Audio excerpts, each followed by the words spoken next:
Hello everyone, and welcome to a very special commentary um, on a couple of replays, well, a bunch of replays actually, from the finals. A very interesting tournament. It's a Polish tournament with a very unique rule set. I have a video on my channel of some live play in some practice I was doing for this tournament. Well, I didn't play, but I was helping someone practice. This was about a year ago, but this is the next edition of the tournament, or maybe slightly different, but it's an interesting rule set. So let's first go over the rules. I have to tab out to look at them. So it's 13,500 funds, large armies. So 13,500 total, not you type in 13,500, then you get it doubled. But yeah, 13,500 total funds, max 30 units total. So large armies, but 30 units total. 14 infantry max, 7 melee max, 6 pikes max, 4 same, 10 cav, including missile cav, 9 missiles. Not sure if that includes foot missiles or not. I would assume it, or horse archers or not, sorry. I would assume it does. 6 missiles, cav, so 6 HHF cav, 2 chariots max, and 1 elephant max.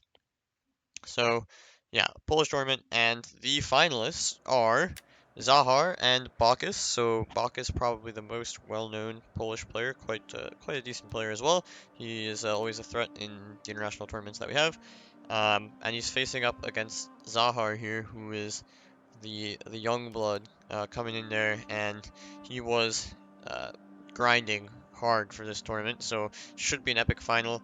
Um, we will see how it goes. So it was a use it lose it style, so I'm not exactly sure what factions they had left, but I remember that they had both used quite a few of the good factions. But then again, what really are the good factions in these rules? The meta for this is not totally so simple. Um, but let's get right into the first game. Zahar has Boyai, Bacchus has Arverni, so a very classic matchup in 4-6-12 rules, or even no rules, but how does it stack up in this meta? Let's get right into the first game. Very contrasting styles here, right from the get-go. Zahar, so one thing I can say is that a huge advantage in this is to be able to spam cheap missiles, because they're just so cheap, they don't really cost you anything, and they're so fucking good. So to get like 7 or 8 missiles, very strong. So let's look at the army for Zahar here up front. Levy free, looks like 4 Levy Freemen, 3 Spear Warriors. Again, you're going to have to take some spears because 7 melee max out of 30 units is quite a small amount. So yeah, 3 Spear Warriors there, 4 Levy free. His infantry corps is axe warrior, sword follower, sword follower, sword follower, sword followers, so 4 sword followers, 2 axe warriors, and an oathsworn general, not general, an oathsworn in the center there. His cavalry contingent is 4 heavy horse and 1 noble horse. And finally, his missile corps is quite pronounced here. It's going to be 4 Celtic slingers and 2 Celtic bowmen, I would presume. Yep, so 6 missiles, and that's something, again, Arverni can do with Gallic Hunters, but you do have to invest a lot. Celtic Bowmen are cheap as fuck. They have only 125 range, but who really cares? They're just there to fucking back up, they're the backup slingers to the Celtic slingers. They'll just shoot some targets that get in range, whatever. It's cheap, you have 30 unit slots, you have 13,500 denarii to spend, so you have a lot of money, and spending, 260 or whatever a Celtic Bowman costs is really not going to affect your bank balance very much, but it's going to give you, a good 50 to 70 kills if you can keep it alive. Now let's look at the army of Bacchus here. He is Arverni, and he has gone for a very different idea. He has 4 Oathsworn, straight up. He's got the chosen swords, 3, so he's got a very elite infantry corps. He has 4 heavy horse, no noble horse general. He has 1, 2, 3, 4 Levy Freemen. He has 2 spear warriors, and he has 3 Celtic slingers. So Zahar with a big cavalry advantage, big missile advantage, infantry disadvantage, but he has sword followers, so it's not a huge problem. He has more spears, just an extra spear warrior there could be useful, and again that massive cav advantage and 3 missile advantage, so 1 slinger and 2 bow advantage there. There could be Gallic Hunters hidden here, but only seeing 3 Celtic Slingers, I would presume there's no Gallic Hunter immediately, because you would never take a Gallic Hunter over a Celtic Slinger, just because of the cost. So Zahar just gonna get some focus fire on this slinger, runs it away, pretty smart. Zahar doing the right thing, kind of splitting up, getting some angles here for his slingers. Maybe this slinger is a bit far to be shooting, but you know, he's gonna get some free shots on Cav. If I was Bachus, I'd just shoot this unit, but Zahar realizes he's probably a bit exposed, falls back.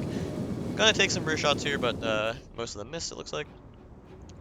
Zahar could even spread out more, because these Oathsworn are too heavy to chase with the Chosen Swords, so he can't really chase anywhere. He has a Cav advantage, but he does have to find a way to get through all these Oathsworn. If they get into melee, it will be tough. So here comes the fight. This is fine for Zahar as well. Like, you want to engage, shoot down the heavy horse with your slingers, and then just, you know, surround and kill the enemy slingers and all of that. He will be okay in many places, is the other thing. Although here he's going to take a mean javelin volley, 22 kills. And so that Leviathan is going to lose, which means that, you know, this Oathsworn will have a huge advantage. Gonna get a nice charge in here with the Spear Warriors, though. Over here, you know, engagements up and down the line. Gonna be, again, he's gonna be winning in some places here, and he's gonna get a nice javelin volley here. And this is crucial. This is a pretty big waste, I'd say, from Bachus, because there's no support for this. You're just charging a levy free. You're gonna kill it, but, you know, he didn't end up taking too much damage there, so it wasn't too bad, but it could have been worse. He's going to cycle in his Axe Warrior here very quickly, which is good, because his Levy Free can then recycle back in. There. Axe Warrior can retreat, Oathsworn will be delayed. Should be going for this engagement probably here. You want to get the Sword Followers engaged on the Chosen Swords.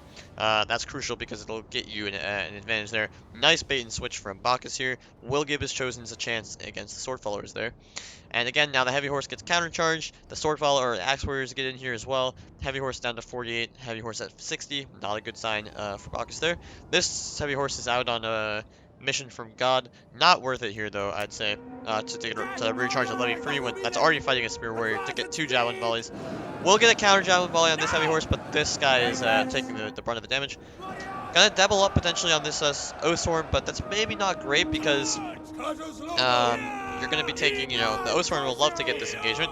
Here, Bachus going in bad engagement here for him. Levy Free gets some javelins. Don't kill anything, but, you know, HP damage, it all adds up. Here comes, just retreat probably here. He's not going to get charged. He doesn't realize. He doesn't realize.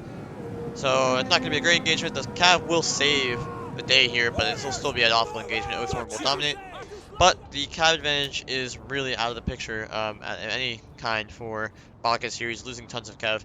Although, yeah, he's got some good fights here. Again, here, pretty decent fight. He's going to lose this fight, but it's fine. His Oathsworn is just tanking it out here, but there will be a countercharge here. I would say, though, that Zahar hasn't gotten much action on the flanks. This is where you'd want to be with his extra spear units and his slinger advantage. So this means that Bachus is going to run up the center and potentially could just win the center before Zahar gets counterplay on the flanks, where he can go after slingers and start the endgame. Here is going to be a great fight, though. This should be the primary focus target. You should actually move this slinger over here and just bang the shit out of this Oathsworn. Gonna get a javelin volley. Maybe didn't throw the javelins. Probably should have. Oathsworn, yep, again, gonna get that counter charge. Yeah, I'm not liking. Okay, he is focusing the Oathsworn now, but these angles are awful. Again, you should even like put your slingers right here and just shoot the side of the Oathsworn. Also, you could engage your Oathsworn from the flank a bit more.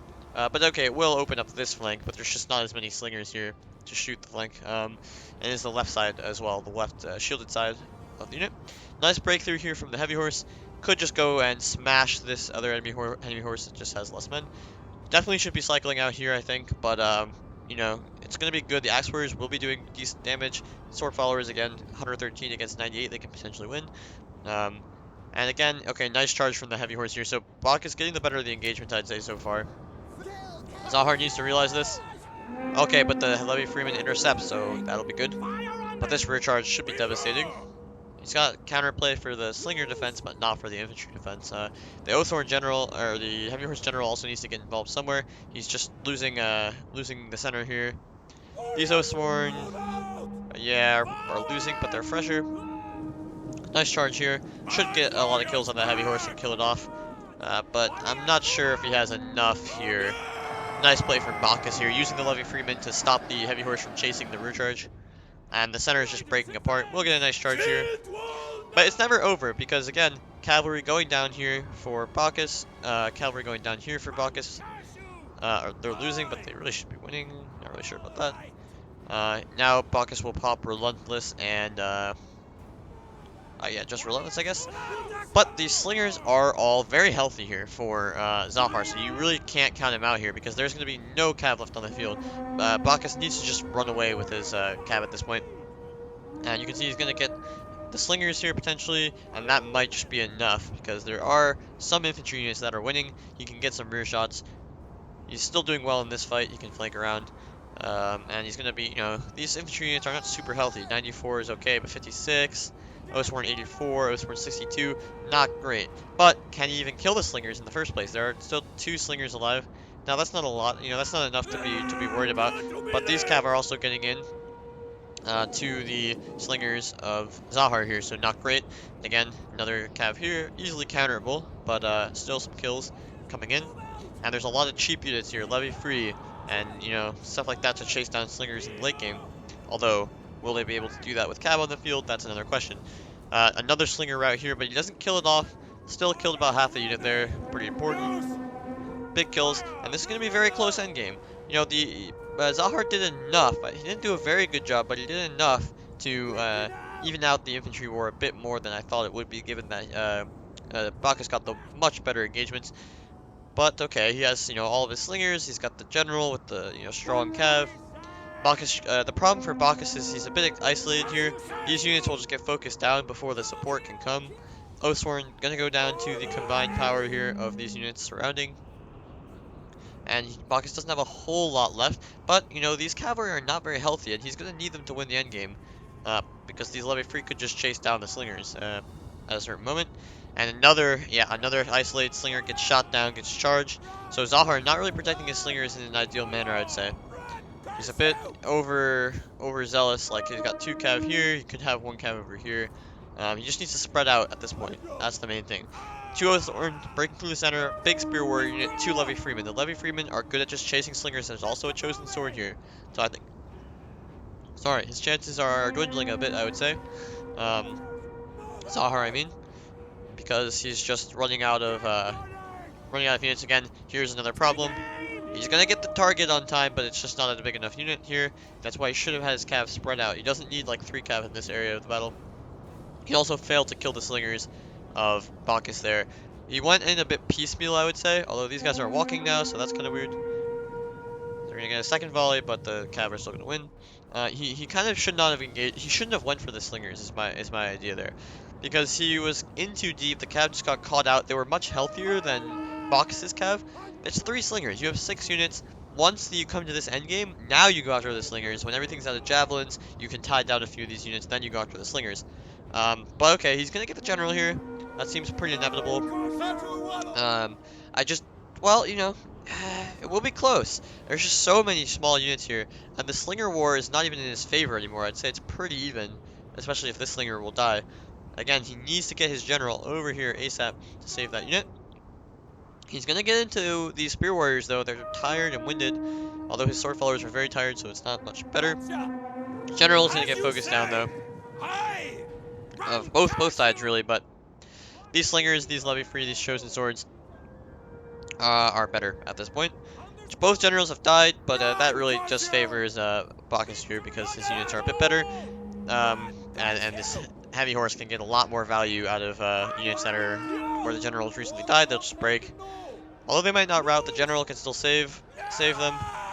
Celtic bowmen trying to do their best. Again, these heavy horse could get in here. It actually is going to come right down to the end here.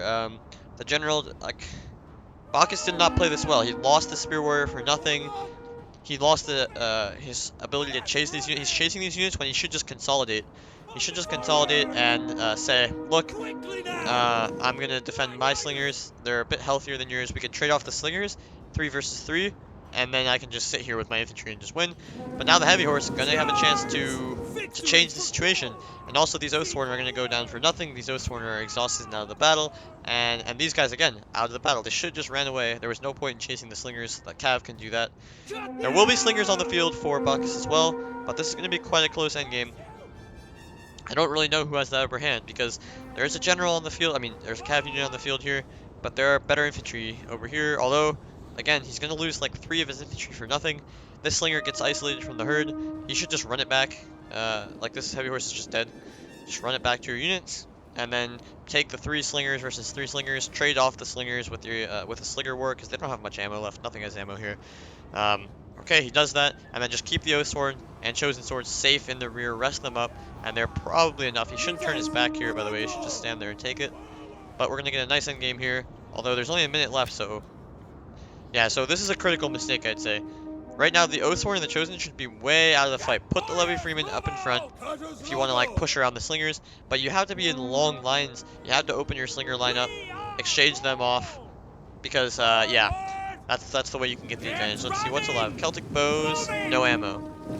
Celtic slingers, no ammo. So this is favoring Bacchus, I'd say. Just face the Oathsworn towards the one slinger with the ammo, and you're fine here. Focus the slingers onto the general. Of course, the general's already dead, but just to kill the cavalry in it. I would say, yeah, so it looks like Bacchus will win. Very close game, to be honest, but it came down to Zahar not defending his slingers properly, and also that Bacchus got the better of the initial engagements. Zahar didn't take to the flanks. I think that's what it would have been ideal for him, is to go to the flank and use the flank presence to wrap, potentially kill the slingers, and, you know, surround a bit, and use his cav advantage like that. He kind of wasted his cav advantage a little bit. Bacchus was very aggressive with his cav. It got him better infantry engagements, but it should have cost him a bit more, I would say. He got a bit lucky. Well, not lucky, but he got some good charges on Levy Freeman without getting counter javelined, and that was pretty important. So the small army theory from Bacchus wins out. So it was only 26 units versus 30 for, well, 5, 10, 15, 20. No, 25 versus 5, 10, 15, 21 actually. So 25 for Zahar, 21 for Bacchus, but 5-0 sword, or the 4th zone, just enough to win it out. So well played. I'm not going to look at the kills. There's just too much stuff going on, I think, to really make too much out of it. But I think we talked about the keys of the battle already. Not defending the slingers and archers, losing too much cav, and not surrounding with the numbers of the infantry advantage. He had an extra spear basically, and an extra cav, and more archers.